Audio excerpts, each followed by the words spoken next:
चलिए फिर, मजा तो नहीं लग रहा होगा, आज मजा लगाते हैं और कुछ करते हैं।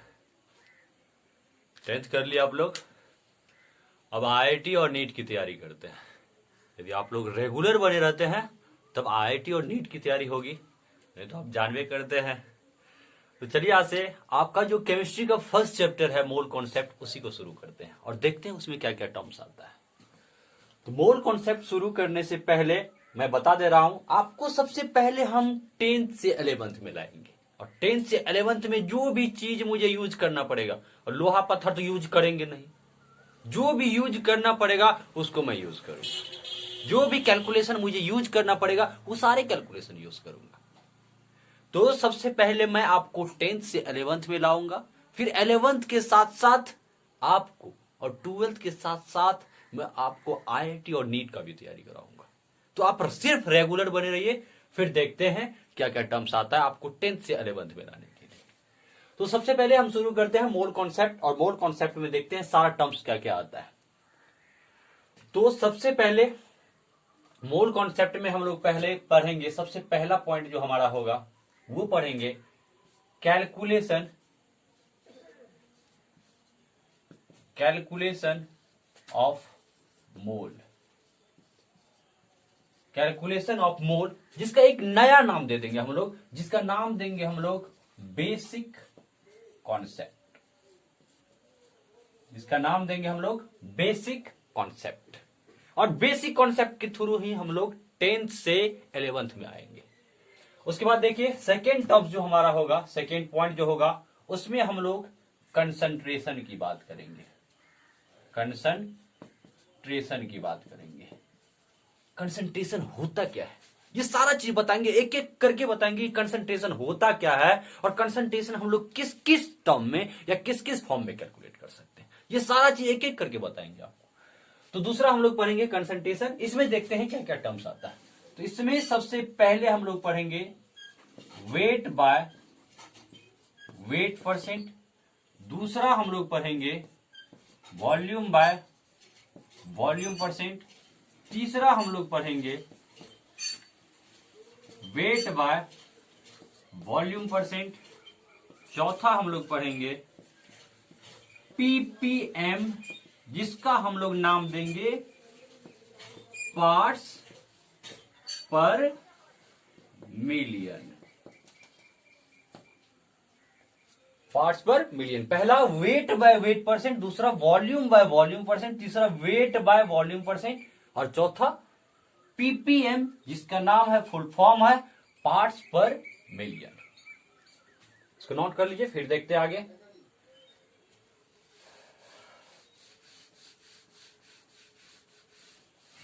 फिर हम लोग पांचवा पढ़ेंगे पीपीबी, जिसका हम लोग नाम देंगे पार्ट्स पर बिलियन। पार्ट्स पर बिलियन। फिर छठा हम लोग पढ़ेंगे मोल फ्रैक्शन। Mole fraction. फिर सातवां हम लोग पढ़ेंगे मोलरिटी। मोलरिटी पढ़ेंगे। फिर आठवां हम लोग पढ़ेंगे मोललिटी पढ़ेंगे। मोललिटी पढ़ेंगे। फिर इसी तरह 9th पढ़ेंगे हम लोग, 9वां पढ़ेंगे नॉर्मलिटी। ये जितना भी 9 टर्म्स है ये सारा कंसंट्रेशन ही है। अब सोच रहे हैं कि कंसंट्रेशन हम लोग किस किस टर्म्स में ले सकते हैं। यदि आपका क्वेश्चन किसी भी टर्म्स में आ सकता है तो ये सिर्फ 9 टर्म्स में आएगा, इसके अलावा किसी भी टर्म्स में नहीं आएगा। तो कंसंट्रेशन आपको सीखना है, तो यहीं से कंसंट्रेशन शुरू होती है, जो कि आपका फर्स्ट चैप्टर है मोल कॉन्सेप्ट। उसमें सारा टर्म्स हम बता देंगे कि कंसंट्रेशन किस किस टर्म्स में होता है। ठीक है, तो सबसे पहले हम लोग पहला जो पॉइंट है हम लोग का कैलकुलेशन ऑफ मोल, इसी के थ्रू क्या करेंगे 10th से 11th में आएंगे। ये बेंच है, बेंच नहीं, ये सीढ़ी है, ये सीढ़ी का नीचे वाला ताला है, और नीचे से हम लोग क्या करेंगे ऊपर आएंगे। तो ये समझिए आपका सीढ़ी है, और 10th से हम लोग 11th में आते हैं। देखते हैं इसको कैसे कैसे हम लोग कैलकुलेट करते हैं और किस किस फॉर्म में कैलकुलेट करते हैं। तो सबसे पहला पॉइंट आप लिख लीजिए, कैलकुलेशन ऑफ मोल। इसको इरेज कर दे रहा हूं।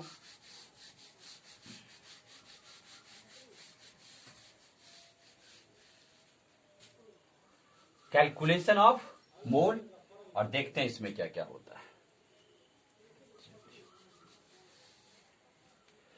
ये कैलकुलेशन ऑफ मोल में क्या होता है, सबसे पहले ये मोल क्या होता है। मोल मोलवा तो नहीं है ना, मोल होता क्या है। तो देखिए हम लोग क्या करते हैं, सब्जी लेने हम ही तो नहीं, आप भी जाते हैं, जाते हैं कि नहीं। तो सब्जी लेने जाते हैं तो हम लोग क्या करते हैं, जो भी सब्जी लेना आता है उसको हम लोग क्या करते हैं, केजी में मापते हैं और केजी के हिसाब से क्या करते हैं, पैसा देते हैं। या फिर कोई भी चीज होता है, हम लोग को वेट मापना होता है तो केजी में जनरली मापते हैं, लेकिन हम लोग डिस्टेंस ट्रेवल करते हैं, एक जगह से दूसरे जगह जाते हैं तो वो किलोमीटर में मापते हैं, केजी में तो नहीं मापते हैं। तो सबका क्या है, अलग अलग यूनिट है। सबका क्या है, अलग अलग यूनिट है। अब हम लोग बोलेंगे कि बाइक से चल रहे, हम लोग को क्या करना है, उसको केजी में बताइए, बता पाएंगे, एकदम नहीं बता पाएंगे। तो हम लोग क्या करते हैं, सबका यूनिट अलग अलग लेते हैं और यूनिट के थ्रू समझ लेते हैं। यूनिट के थ्रू भी हम लोग समझ पाते हैं कि ये इसके बारे में बोल रहे हैं, ये इसके बारे में। अब किलोमीटर बोलेगा तो हम लोग को वेट तो पता चलेगा नहीं, अब किलोमीटर बोलेगा तो हम लोग को पता चलेगा कि नहीं ये ट्रेवल के बारे में बोल रहे हैं या डिस्टेंस के बारे में बोल रहे हैं। सेम उसी तरह मोल जो आपका है, मोल जो है वो यूनिट है, किसका है, तो मॉलिक्यूलर मास का यूनिट है। अब बोलेंगे सर मॉलिक्यूलर मास होता क्या, ये भाई आप मॉलिक्यूलर मास तो पढ़े हैं, कार्बन का कितना, तो कार्बन का 12, नाइट्रोजन का कितना, नाइट्रोजन का 14, ऑक्सीजन का कितना, तो ऑक्सीजन का 16। इसी तरह से सारे जितने भी एलिमेंट्स हैं, आप सबका मॉलिक्यूलर मास देखे हैं। जितना भी कंपाउंड होता है उसका भी हम लोग मॉलिक्यूलर मास कैलकुलेट करते हैं। तो मोल जो होता है, मोल जो होता है वो यूनिट होता है, वो मॉलिक्यूलर मास का यूनिट होता है। तो हम लोग लिख सकते हैं mole, mole is the unit of molecular mass. Mole is the unit of molecular mass. अब देखिए हम लोग क्या करते हैं, आखिर मोल जो होता है मॉलिक्यूलर मास होता है, लेकिन कितना मॉलिक्यूलर मास का 1 मोल होता है, कितना मॉलिक्यूलर मास का 2 मोल होता है, ये सारा चीज हम लोग क्या करते हैं, अब देखते हैं और कैलकुलेट करते हैं। चलिए इसको इरेज करते हैं। अब देखिए सबसे पहले आप एटम के बारे में पढ़ चुके हैं, एलिमेंट के बारे में पढ़ चुके हैं कि एलिमेंट का छोटा सा पार्टिकल्स जो होता है वो ही एटम होता है। और हम लोग क्या करते हैं, जितना भी एलिमेंट होता है उसको क्या करते हैं, सिंबॉलिक रिप्रेजेंट करते हैं। जैसे हाइड्रोजन को H से डिनोट करते हैं, हीलियम को क्या करते हैं, He से डिनोट करते हैं, नाइट्रोजन को N से डिनोट करते हैं, कार्बन को C से डिनोट करते हैं, नियोन को Ne से डिनोट करते हैं। तो जितना भी एलिमेंट है, अब एक एलिमेंट को आप नियोन से डिनोट करते हैं तो ऐसा बात थोड़े है कि उसके एक परमाणु को आप He से ही डिनोट करना शुरू कर देंगे। उसके एक परमाणु को भी हम लोग क्या करते हैं, Ne से ही डिनोट करते हैं। यदि नियोन का एक एलिमेंट होता है, यदि मान लीजिए आपके पास एक लोहा का रॉड है, अब लोहा का रॉड है तो लोहा का आप किस चीज से डिनोट करते हैं, तो Fe से डिनोट करते हैं। फेरस है वो Fe से डिनोट करते हैं। क्या लोहा का छोटा सा टुकड़ा आ जाएगा तो उसको Mg से डिनोट करेंगे क्या, नहीं ना। तो उसको भी हम लोग क्या करते हैं, उसको भी हम लोग Fe से डिनोट करते हैं। तो ये चीज आप जान चुके हैं कि हर एक एलिमेंट का क्या होता है, सिंबॉलिक रिप्रेजेंटेशन होता है। और सिंबॉलिक रिप्रेजेंटेशन के साथ साथ क्या होता है, हर एक का एक मॉलिक्यूलर मास होता है, जिसको हम लोग क्या करते हैं, प्रोटॉन और न्यूट्रॉन के मास के साथ हम लोग कैलकुलेट करते हैं। तो एलिमेंट में देखते हैं क्या क्या चीज होता है। तो आप एलिमेंट के बारे में पढ़े हैं, एलिमेंट होता है, हम लोग क्या करते हैं, यहां पर कुछ सिंबॉलिक रिप्रेजेंट करते हैं, सिंबॉलिक रिप्रेजेंट।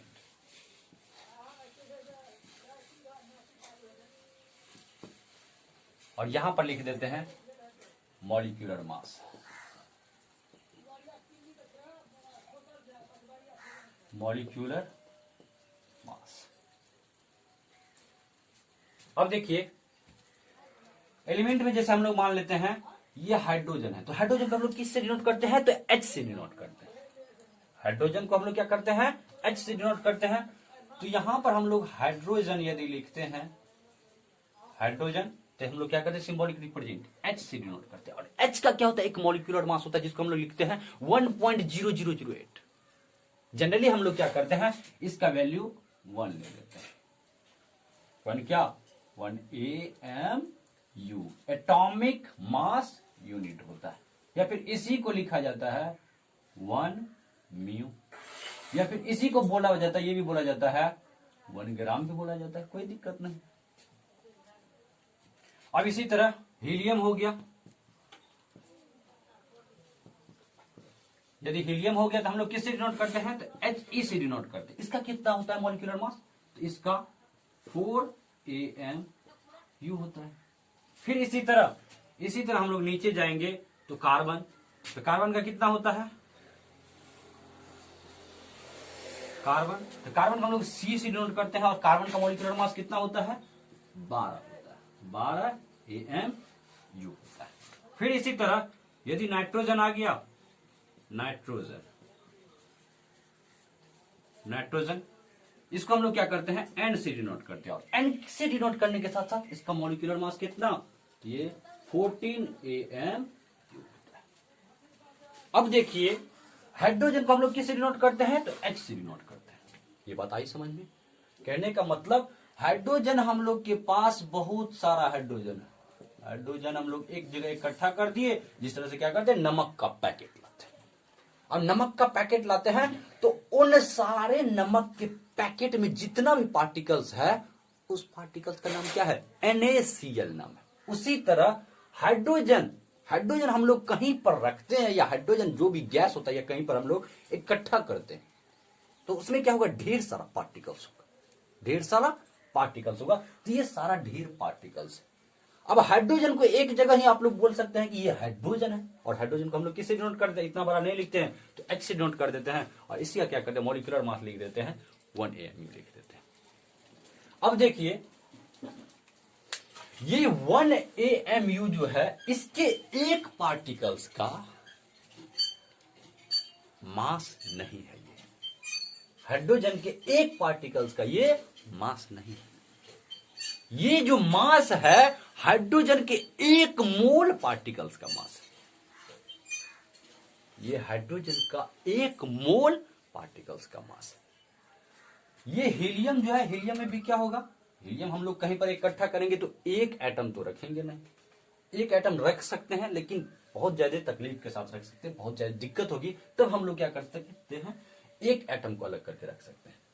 तो यहां भी क्या होगा? बहुत सारे हीलियम होगा। यहां भी क्या होगा? बहुत सारे कार्बन का पार्टिकल्स होगा। यहां भी क्या होगा? ढेर सारे नाइट्रोजन का पार्टिकल्स होगा।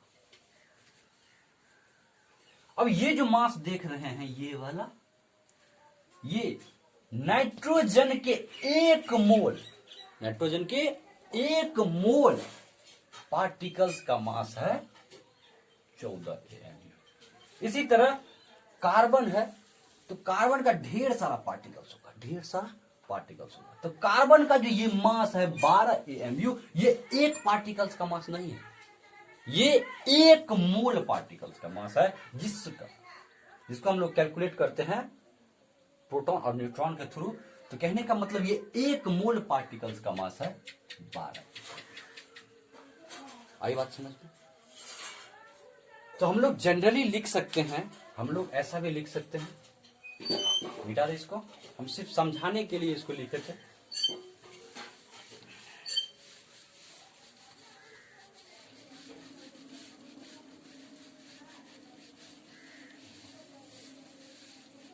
अब सुनिए, हम लोग ऐसा भी लिख सकते हैं, mass of 1 mole of hydrogen is कितना? अभी 1 मोल का कितना दिया हुआ था? तो ये दिया हुआ था 1 AMU। AMU। या फिर इसी को इस टर्म में भी हम लोग लिख सकते हैं, mass of 1 mole of hydrogen is equals to molecular mass of hydrogen. ये भी हम लोग लिख सकते हैं, क्योंकि ये जो एक AMU है ये हाइड्रोजन का ही तो मॉलिक्यूलर मास है। अभी जस्ट लिखे थे उस साइड कि हाइड्रोजन का क्या होता है, हाइड्रोजन को हम लोग H से डिनोट करते हैं, और H का कितना होता है मॉलिक्यूलर मास, तो 1 AMU होता है। तो कहने का मतलब ये हाइड्रोजन का ही मॉलिक्यूलर मास था, और वो जो मास था तो वो 1 मोल में था।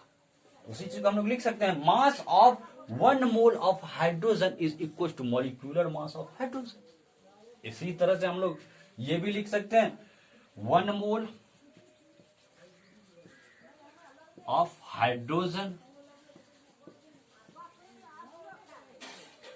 मास निकालना है तो mass of 1 mole of hydrogen is equal to कितना आ जाएगा, तो ये आ जाएगा 1 AMU। या फिर इसी को आप लिख सकते हैं 1 ग्राम भी लिख सकते हैं, या फिर इसी को क्या लिख सकते हैं 1 म्यू भी लिख सकते हैं, कोई दिक्कत नहीं है। सेम इसी तरह से हम लोग सारे जितने भी एलिमेंट्स है उन सारे को भी लिख सकते हैं। तो देखिए लिखते हैं, हम लोग ऐसा भी लिख सकते हैं, फिर हम लोग ऐसा भी लिख सकते हैं, फिर मास ऑफ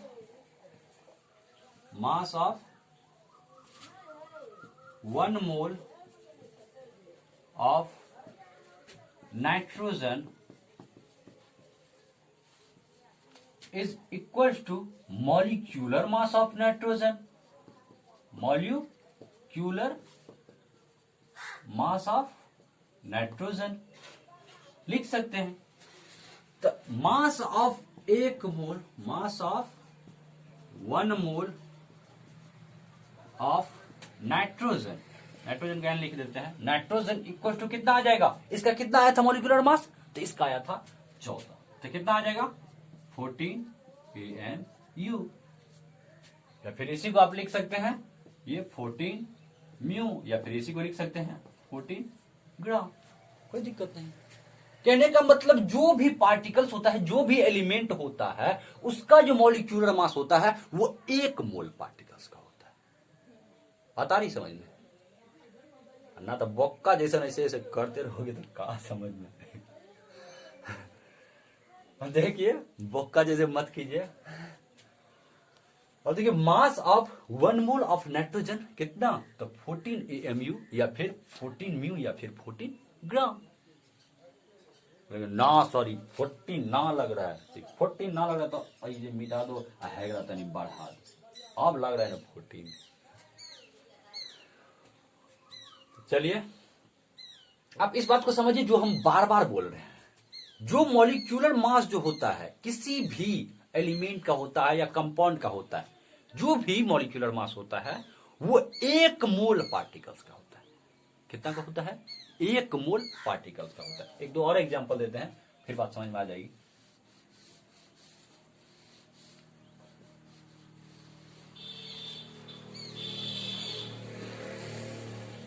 तो देखिए mass of 1 mole of nitrogen, nitrogen हो ही गया, मैग्नीशियम ले लीजिए, मैग्नीशियम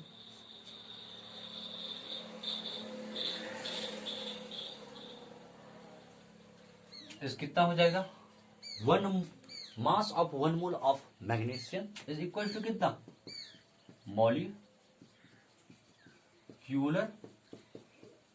मास ऑफ किसका, मैग्नीशियम का। भाई जितना मॉलिक्यूलर मास होगा उतना ही क्या होगा, 1 मोल मैग्नीशियम का क्या होगा, मास होगा।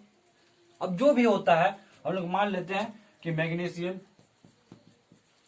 मास ऑफ 1 मोल ऑफ मैग्नीशियम, हम लोग जो मान लेते हैं कि x होता है, मॉलिक्यूलर मास x होता है, X होगा।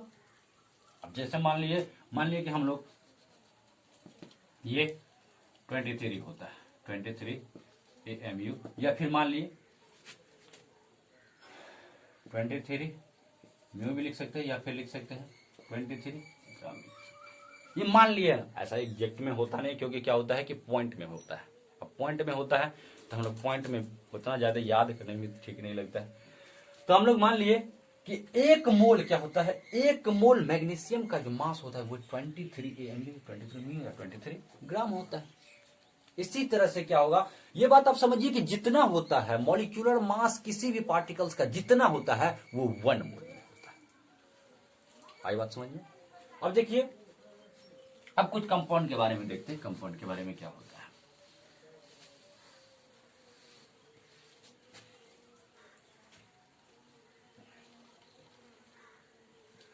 तो एक कंपाउंड लेते हैं, उसका मॉलिक्यूलर मास निकालते हैं। तो देखिए, जैसे मान लिए CO2, ठीक। अब देखिए CO2 का मॉलिक्यूलर मास निकालते हैं। तो सबसे पहले हम लोग क्या करते हैं, इसी CO2 को क्या करते हैं, इधर लिख देते हैं कार्बन डाइऑक्साइड, या फिर रुकिए लिख ही देते हैं, इसी को क्या करते हैं कार्बन डाइऑक्साइड हम लोग लिखते हैं।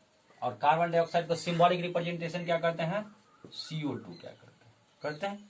अब देखिए इसका हम लोग मॉलिक्यूलर मास कैसे निकालते हैं। तो कार्बन का कितना, तो कार्बन का 12 AMU। फिर ऑक्सीजन कैगो, तो ऑक्सीजन 2 गो। लेकिन एगो ऑक्सीजन का कितना मॉलिक्यूलर मास, तो एगो ऑक्सीजन का 16, तो प्लस 16 AMU। और कैगो है तो 2 गो, तो 2 से मल्टीप्लाई कर दीजिए। अब क्या कीजिए, इसको मल्टीप्लाई करके इसमें जोड़ दीजिए, तो 12 AMU प्लस 16 दूनी 32 AMU। अब क्या कीजिए, दोनों को ऐड कर दीजिए। देखिए तो 44 आ रहा है क्या, 44 AMU। कहने का मतलब इसका जो मॉलिक्यूलर मास आएगा वो कितना आएगा, तो ये आएगा 44 AMU आएगा। अब बात समझिए, ये आप जो मॉलिक्यूलर मास लाए हैं 44 AMU, ये 1 मोल कार्बन डाइऑक्साइड पार्टिकल्स का मास कितना है, 1 मोल कार्बन डाइऑक्साइड पार्टिकल्स का मास है। आई बात समझ में? तो हम लोग ये भी लिख सकते हैं, मिटा दे इसको, हम लोग ये भी लिख सकते हैं 1 mole mass of 1 mole of CO2 is equal to क्या, मॉलिक्यूलर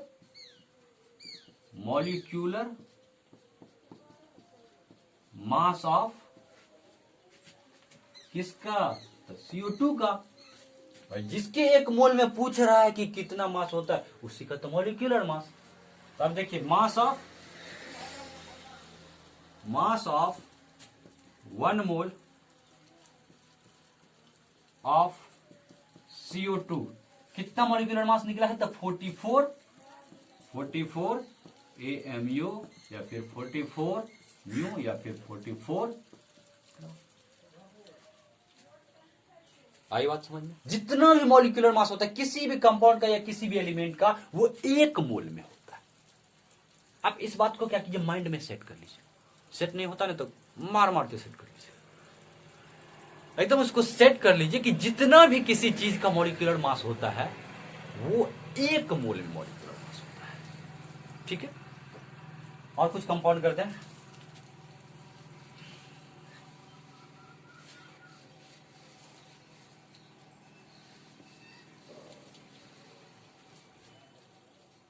जैसे देखिए, इसका नाम दे दीजिए कंपाउंड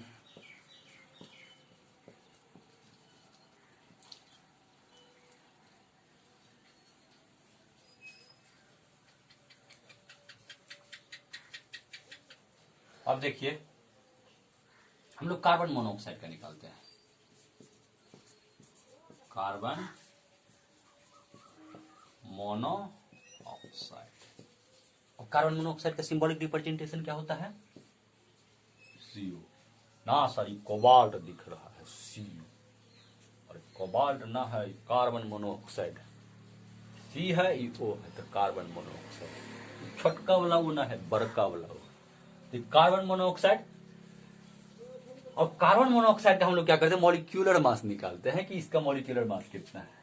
तो कार्बन का कितना, तो 12 AMU। क्या गो कार्बन भाई, तो एक गो कार्बन है। ऑक्सीजन क्या गो है, 5 गो, पोका है एक गो ऑक्सीजन है। तो ऐड कर दीजिए इसमें, ऑक्सीजन का कितना 16 AMU। अब दोनों को ऐड कर दीजिए, तो 16 12 कितना 28 AMU। तो इसका मॉलिक्यूलर मास कितना निकल गया, तो मॉलिक्यूलर मास 28 AMU। बात समझ में आ रही, कहने का मतलब हम ये बोल रहे हैं कि जितना भी इसका मॉलिक्यूलर मास निकलता है ये किस में, तो 1 मोल कार्बन मोनोऑक्साइड में ये 28 AMU मास होता है। आ रही बात समझ में, मिटा दो इसको। तो हम लोग ये भी लिख सकते हैं, मास ऑफ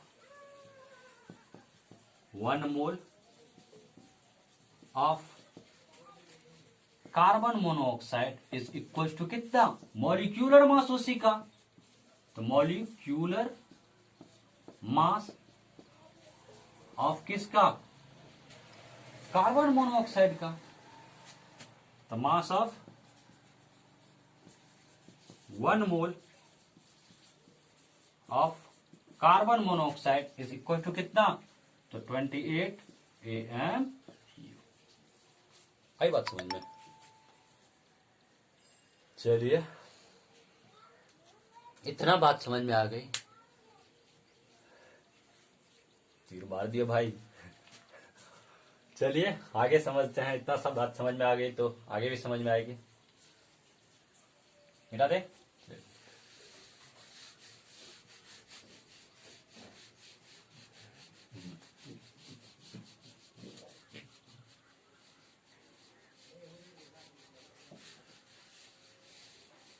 ये बात तो आप लोग को समझ में आ गई होगी कि किसी भी चीज का जितना मॉलिक्यूलर मास होता है, किसी भी चीज का जितना मॉलिक्यूलर मास होता है वो 1 मोल में मॉलिक्यूलर मास होता है। ये बात आप सेट कर लीजिए, फिर देखते हैं। अब देखिए, अब हम लोग क्या करेंगे, 1 मोल में बता दिया इतना होता है तो 2 मोल का नहीं निकाल सकते हैं, वो का है। और 1 मोल में 1 गो आलू, तो 2 मोल में 2 गो आलू, है ना। तो चलिए करते हैं।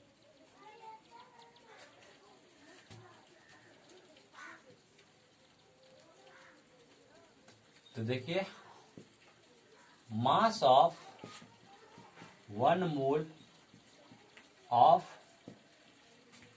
Hydrogen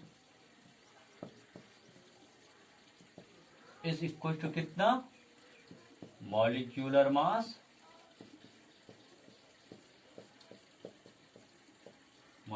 mass of hydrogen. अब देखिए, ये 1 मोल में मास लिख देते हैं, मास ऑफ 1 मोल ऑफ किसका, हाइड्रोजन का, कितना, तो ये होता है 1 AMU। अच्छा को बात बताइए, 1 मोल में 1 लड़का लड़की ना है, 1 मोल में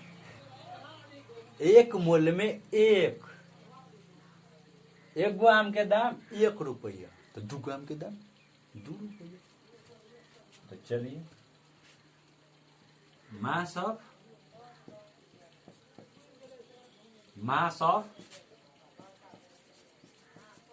2 मोल ऑफ हाइड्रोजन कितना आ जाएगा, तो हम लोग क्या करेंगे, 1 AMU को क्या करेंगे, 2 से मल्टीप्लाई कर देंगे, तो कितना 2 AMU।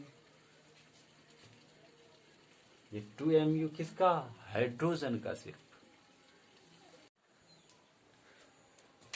अब देखिए इसी तरह से क्वेश्चन पूछ दे, find mass of 2 mole of sodium. Sodium के 2 मोल का मास पूछते हैं। तो सबसे पहले हम लोग जानते हैं कि सोडियम का मॉलिक्यूलर मास कितना होता है, और मॉलिक्यूलर मास जितना होता है वही तो 1 मोल में मास होता है। तो मॉलिक्यूलर मास कितना होता है सोडियम का? तो molecular mass of sodium, molecular mass of sodium is equal to कितना? 23 AMU होता है। कहने का मतलब ये 23 AMU जो होता है सोडियम का मॉलिक्यूलर मास, तो ये 1 मोल में मास होता है। तो हम लोग बोल सकते हैं mass of 1 mole of sodium is equal to कितना? 23 AMU। इसी तरह हम लोग 1 मोल का कितना 23 AMU है, तो 2 मोल का नहीं निकाल सकते। तो इसीलिए mass of 2 mole of sodium is equal to कितना आ जाएगा? तो 23 AMU इंटू 2, तो कितना आ जाएगा? तो 46 AMU निकाल सकते इसी तरह से। इसी तरह से कोई भी क्वेश्चन दे दे, 20 मोल का दे दे, किसी भी एलिमेंट का 20 मोल का दे दे, 50 मोल का दे दे, किसी भी संख्या में दे दे, हम लोग क्या करते हैं उसको कैलकुलेट कर सकते हैं। जैसे देखिए 1-2 और क्वेश्चन करते हैं, नोट कर लीजिए।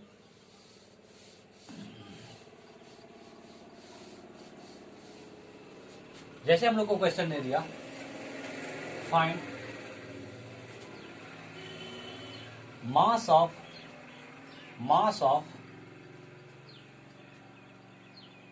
20 मोल ऑफ मैग्नीशियम। मैग्नीशियम के 20 मोल का मास पूछ रहा है। अब ये क्या होता है, हम लोग को 1 मोल में पता ही रहता है, क्योंकि इसका मॉलिक्यूलर मास पता रहता है, और जितना मॉलिक्यूलर मास होता है वही क्या रहता है, उसके 1 मोल में मास होता है।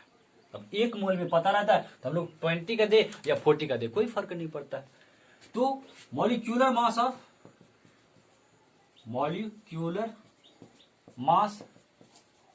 ऑफ मैग्नीशियम कितना होता है? ये 24 AMU होता है। तो ये ही मॉलिक्यूलर मास जो है यही क्या हो जाएगा? 1 मोल में मास हो जाएगा। तो mass of 1 mole of magnesium is equal to कितना?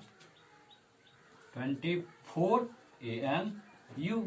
अब देखिए 1 मोल में 24 AMU, तो 20 मोल में निकाल सकते हैं। इसीलिए mass of 20 mole of magnesium is equal to कितना आ जाएगा? तो 24 into 20 AMU is equal to कितना? 480 AMU। इतना मास आ जाएगा। कहने का मतलब समझिए 20 मोल मैग्नीशियम का जो मास होगा वो 480 AMU होगा, या फिर 480 ग्राम होगा। सारी बात समझ में? इसको नोट कर लीजिए, फिर 1-2 कंपाउंड का करते हैं। बेटा दे, चलिए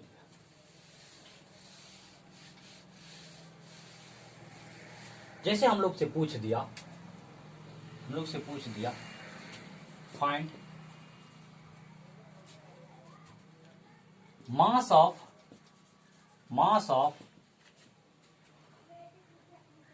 8 मोल ऑफ CO2। ये कार्बन मोनोऑक्साइड नहीं है, ये कार्बन डाइऑक्साइड है। ये कार्बन मोनोऑक्साइड या कोबाल्ट, CO2 है, कार्बन डाइऑक्साइड है। तो कहने का मतलब समझिए ये कार्बन डाइऑक्साइड है, तो हम लोग मॉलिक्यूलर मास अभी जस्ट बताए हैं कि इसका मॉलिक्यूलर मास कैसे निकाला जाता है। हम लोग क्या करते हैं, सबका मास अलग अलग निकाल करके जोड़ देते हैं, तो ये आ जाता है इसका मॉलिक्यूलर मास। अब मॉलिक्यूलर मास जो होता है वो 1 मोल में मास होता है, तो हम लोग 8 मोल का नहीं निकाल सकते क्या? निकाल सकते हैं। तो देखिए मॉलिक्यूलर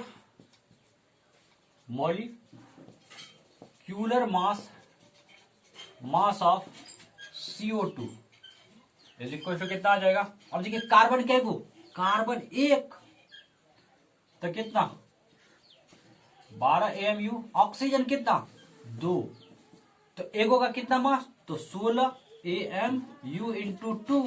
अब क्या कीजिए, दोनों को गुना करके जोड़ दीजिए, तो 12 AMU प्लस 16 दूनी 32 AMU। अब दोनों को क्या कीजिए, जोड़ दीजिए, तो कितना आ जाएगा, 32 12 कितना 44 AMU।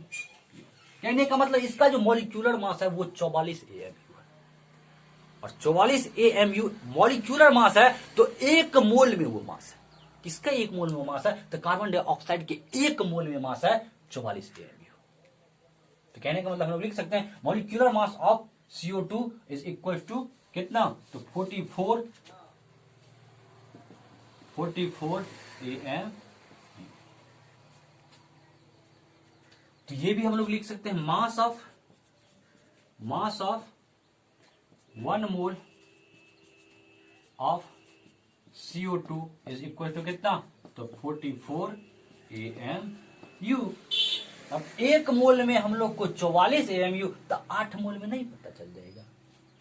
इसीलिए मास ऑफ 20 मोल ऑफ किसका, तो CO2 का इज इक्वल टू कितना, तो 44 इंटू 20, ये कितना आ जाएगा AMU।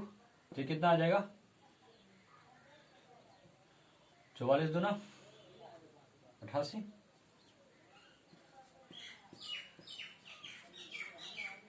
सॉरी 8 मोल का निकालना है, सॉरी ये 8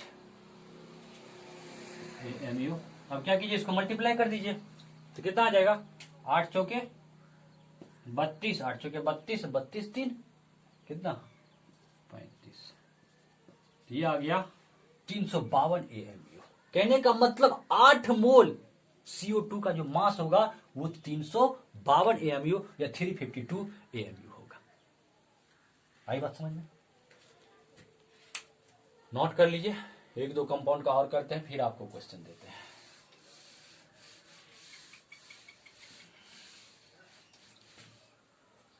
जैसे हम लोग से पूछ दिया, फाइंड मास ऑफ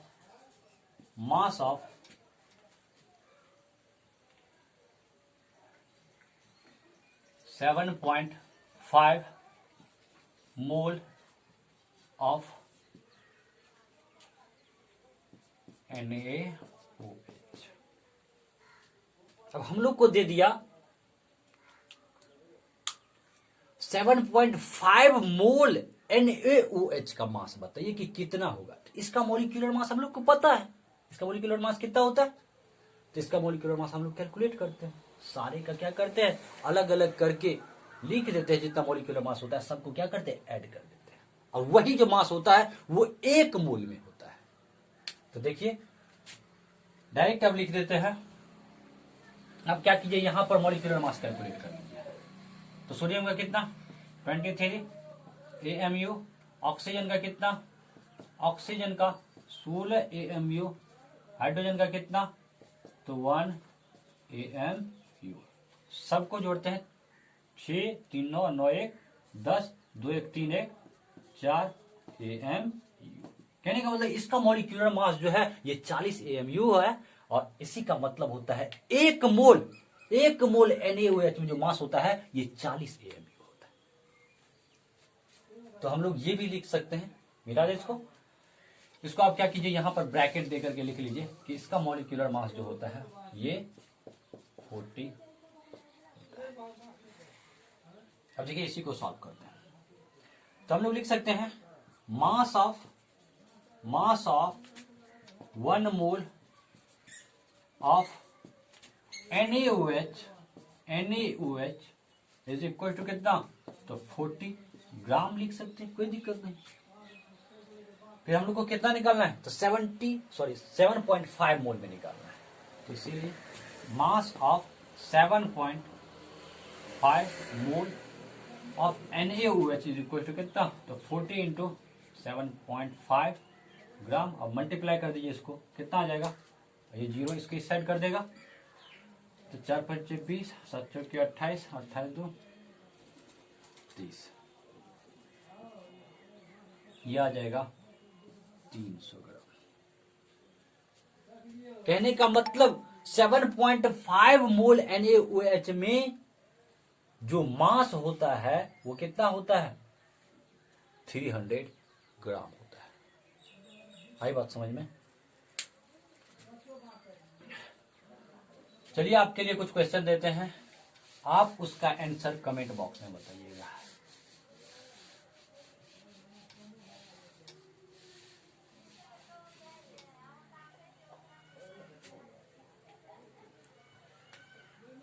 क्वेश्चन है, find the mass of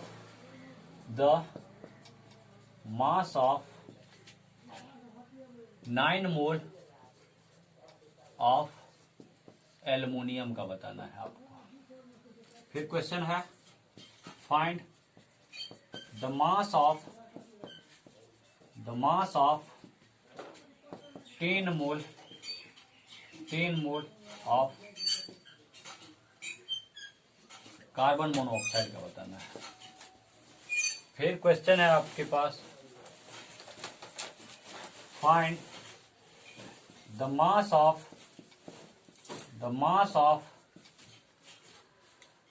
12.5 mole of Fe2O3 ferrous oxide का बताना है। आपका ये आंसर जो आएगा, जितना भी आएगा, आप ये कमेंट बॉक्स में बताइए। चलिए इसके जस्ट अपोजिट वाला क्वेश्चन करते हैं। जैसे आप क्या सीखे हैं कि 1 मोल में जितना मॉलिक्यूलर मास होता है किसी भी एलिमेंट का या किसी भी कंपाउंड का, जितना मॉलिक्यूलर मास होता है वही 1 मोल में मास होता है। अब क्या करेगा हम लोग को, कभी कभी क्या करेगा, हम लोग को मास दे देगा और मोल पूछ देगा। हम लोग क्या किए थे, यहां पर मोल दे दिया था, मास निकालने के लिए बोल रहा था।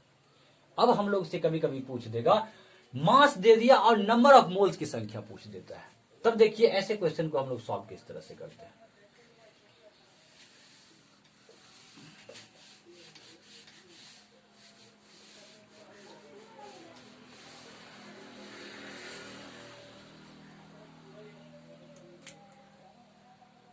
जैसे हम लोग से पूछ दिया, क्वेश्चन के थ्रू ही समझते हैं।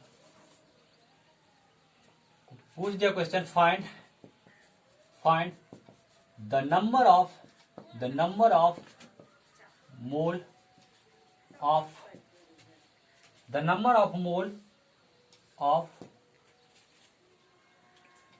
40 ग्राम ऑफ हाइड्रोजन का 40 ग्राम हम लोग के पास